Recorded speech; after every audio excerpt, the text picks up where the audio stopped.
জ্যোতি মালহোত্রার পাকিস্তান প্রীতির আরো একটা অকাট্য প্রমাণ এবারে সামনে এসেছে। গোয়েন্দাদের নজরে এবার জ্যোতি মালহোত্রার ডায়েরি। পাকিস্তানের প্রতি জ্যোতির ঝোঁক ডায়েরির পাতায় তা পরতে পরতে স্পষ্ট। এই ডায়েরির পাতায় 2012 সালের ক্যালেন্ডারের সাথে তার অনুভূতি লিখে রেখেছেন জ্যোতি। এই হচ্ছে সেই ডায়েরির পাতা আপনারা দেখতে পাচ্ছেন, যেখানে পাকিস্তান ভ্রমণের সময় সংগৃহীত তথ্য ভাগ করে নিয়েছেন তিনি। ভ্রমণে যাওয়া থেকে ফিরে আসা পর্যন্ত তার সমস্ত অভিজ্ঞতার উল্লেখ রয়েছে এই ডায়েরিতে, যেখানে তিনি লিখছেন, আমি পাকিস্তান থেকে 10 দিনের ভ্রমণের পর ভারতে ফিরে এসেছি। পাকিস্তানের জনগণের কাছ থেকে প্রচুর ভালোবাসা পেয়েছি। লাহোর ভ্রমণের জন্য আমি যে 2 দিন পেয়েছিলাম তা খুব কম ছিল। আমি জানি না সীমান্তের দূরত্ব কতদিন থাকবে, তবে আমাদের হৃদয়ের ক্ষোভ মুছে ফেলা উচিত। আমরা সবাই একই ভূমি, একই মাটির। অনুরোধ করা হচ্ছে পাকিস্তান সরকার ভারতীয়দের জন্য আরো গুরুদ্বার এবং মন্দিরের দরজা খুলে দিক। হিন্দুরাও যাতে সেখানে যেতে পারে তার সুযোগ সুবিধা তৈরি করুক।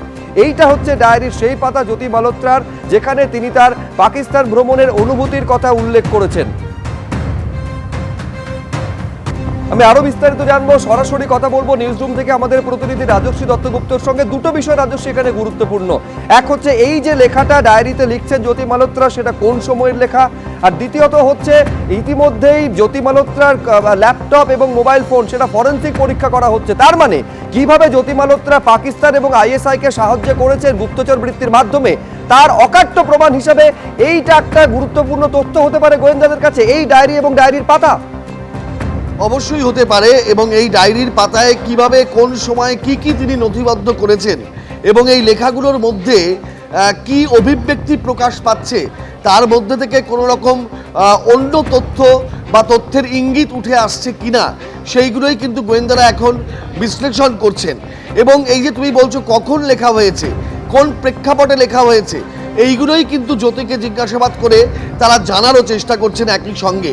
অন্যদিকে জ্যোতির ল্যাপটপ এবং এখনো পর্যন্ত পুলিশ সূত্রে জানতে পারা যাচ্ছে যে 3টে মোবাইল জ্যোতির কাছ থেকে তারা বাজেয়াপ্ত করেছেন গোয়েন্দারা, এবং একটা ল্যাপটপ।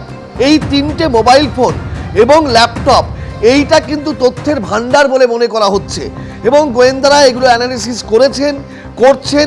এরপরে সেটাকে ফরেনসিক পরীক্ষায় দেওয়া হয়েছে এবং সেখান থেকে আরও তথ্য বেরিয়ে আসবে বলে মনে করা হচ্ছে। এই যে দানিশ এবং পাকিস্তানের আইএসআইয়ের একাধিক আধিকারিকের সঙ্গে জ্যোতির চ্যাট হিস্ট্রি পাওয়া যাচ্ছে, এবং শুধু তাই নয়, জ্যোতি বেশ কিছু ইনফরমেশন, বেশ কিছু চ্যাট হিস্ট্রি ডিলিট করেছিলেন। কেন ডিলিট করেছিলেন, তার মধ্যে কি ছিল, সেগুলোকে রিট্রিভ করা যায় কিনা, জ্যোতিকে জিজ্ঞাসাবাদ করে সেগুলো সম্পর্কে কি জানা যাচ্ছে, এই সবকটা তথ্যগুলোকে সমান্তরালভাবে জিজ্ঞাসাবাদ, তথ্য উদ্ধার, ইলেকট্রনিকভাবে এই সমান্তরালভাবে এই প্রক্রিয়াগুলো গোয়েন্দারা চালিয়ে যাচ্ছেন।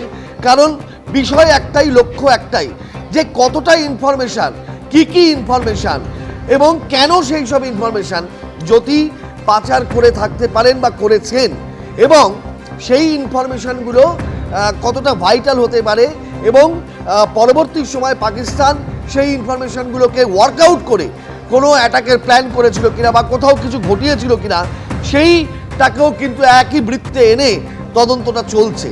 তো সেই জায়গা থেকে জ্যোতি একটা অন্যতম বড় সূত্র, এবং জ্যোতিকে গ্রেপ্তার করার পর তারপর কিন্তু একে একে প্রায় 10 জন এই গুপ্তচর বৃত্তির অভিযোগে অ্যারেস্ট হয়েছে। অর্থাৎ একটা বড় বৃত্ত, বড় নেটওয়ার্ক বা মডিউল বলতে পারো, যেটা সক্রিয় ছিল। এবং সবচেয়ে বড় কথা, আজকে যখন দেশে অসংখ্য এরকম ইউটিউবার রয়েছেন, জ্যোতি যেরকম ট্রাভেল ব্লগ চালাতেন, তার আড়ালে যে এরকম একটা চক্র চলছিল, এরকম একটা মডেল চলছিল, একজন ইউটিউবার যার অবাধ গতিবিধি, একেবারে এই অবাধ গতিবিধির সুবিধাটা নিয়ে কি তথ্য পাকিস্তানের আইএসআই এর কাছে পাঠিয়েছেন, পাচার করেছেন, এইটা খুঁজে বের করার চেষ্টা করছেন গোয়েন্দারা। আর এইটা হচ্ছে সেই ডায়েরির পাতার ছবি, দেখতে পাচ্ছেন উপরে 2012 অর্থাৎ 2012 ক্যালেন্ডারের পাতায় এইটা কিন্তু লিখছেন। এখন প্রশ্ন হচ্ছে এটা কোন সময় লিখছেন জ্যোতি মালহোত্রা, কোন কোন তথ্য একেবারে ফাঁস করে থাকতে পারেন, পাচার করে থাকতে পারেন পাকিস্তানের গুপ্তচর সংস্থা আইএসআই কে, এইটা এবার খুঁটিয়ে দেখার চেষ্টা করছেন গোয়েন্দারা।